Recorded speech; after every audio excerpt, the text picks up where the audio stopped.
La innovación es como renovar o ampliar un contrato ya suscrito con una persona natural o jurídica.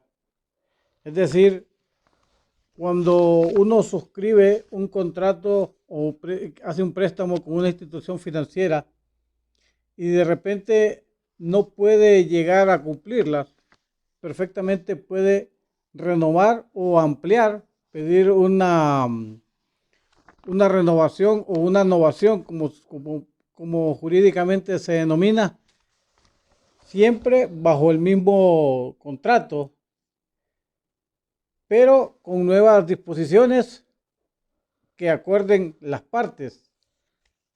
Para el caso, se debe de cumplir una serie de requisitos en la innovación, porque es la sustitución de una obligación por otra nueva. Es decir, tenía una obligación de un contrato ya suscrito, un préstamo entre una institución financiera y mi persona, pero lo voy a renovar o voy a extender el plazo o reducir el plazo bajo los términos que disponga la institución financiera y bajo lo que las posibilidades de mi persona, si se trata de una deuda, de préstamo, si yo puedo llegar a pagar más, si yo puedo llegar, no tengo la capacidad de pagar la cantidad determinada en un inicio, pero puedo extender el plazo a una cuota más reducida, siempre y cuando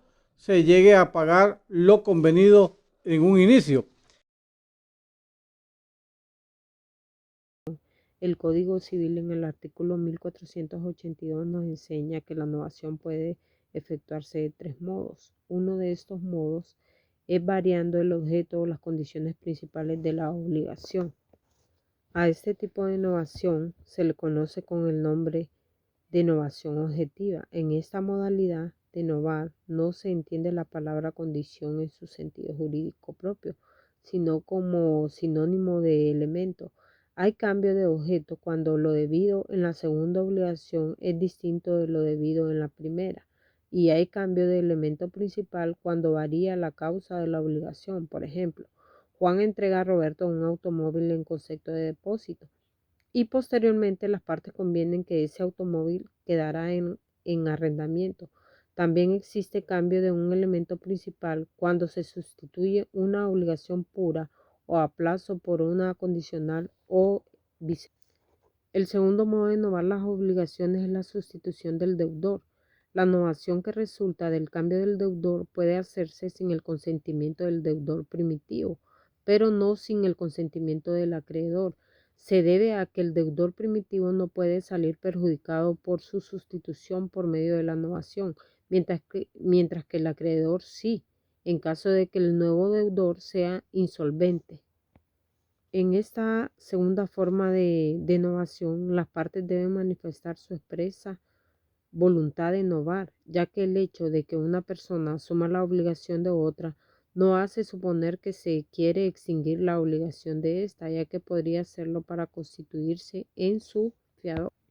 El tercer modo de innovar las obligaciones es la subrogación de un tercero en los derechos del acreedor.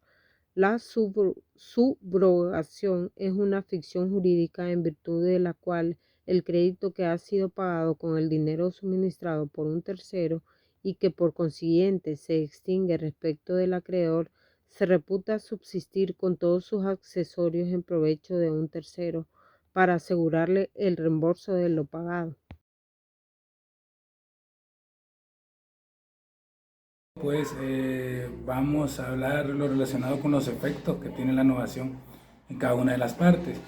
Y la primera de los efectos que podemos mencionar es la sustitución de las obligaciones. ¿Qué significa esto?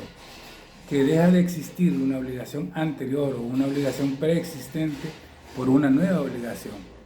Una nueva obligación en la cual se rige por nuevas condiciones, ¿verdad? Tanto del deudor como del acreedor. Eso vale la pena recalcarlo. Otro aspecto muy importante es que la novación entre un deudor y un acreedor no significa que va a dejar de existir la obligación con los demás acreedores, no únicamente con el deudor y acreedor que están haciendo el proceso de novación. Y otro efecto muy importante que podemos mencionar es el de los codeudores solidarios y subsidiarios.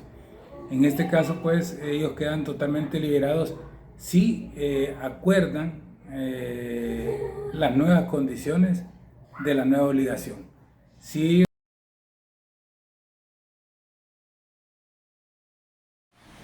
La subrogación, vamos a saber que esta se divide en dos, la legal y la convencional. Pero primero vamos a definir la subrogación, que la podemos definir como un acto de que una persona sustituye a otra los derechos y las obligaciones de determinada relación jurídica. La subrogación también se distingue de la cesión de los créditos, que ésta resulta en un negocio teniendo siempre carácter voluntario para el acreedor cedente. Dice, mientras que en aquella puede ser el origen de la legal, como consecuencia del pago realizado en determinadas condiciones. Ahora vamos a dividir, ¿cómo se llama?, la subrogación convencional, que esta es la que resulta de un acto del acreedor o del deudor. La subrogación del acreedor tiene como lugar cuando el acreedor, al recibir el pago, le transmite al pagador todos sus derechos y sus acciones respecto de la deuda. Esta tiene como especial importancia cuando el deudor se ha puesto al pago, pretende hacer el tercero, pues mediante la oposición no tiene lugar la subrogación legal en esta. Es decir, que tiene un pleno derecho, pero en cambio no impide que el primitivo acreedor le ceda o le transmita los derechos al pagador. Pero la subrogación por el deudor puede ser que resulta que es la voluntad del deudor cuando paga la deuda de una suma con otra cantidad que ha tomado prestada subrogar al prestamista en los derechos y en las acciones del creador primitivo. Ok, en caso de la subrogación legal, que es con el artículo 1491,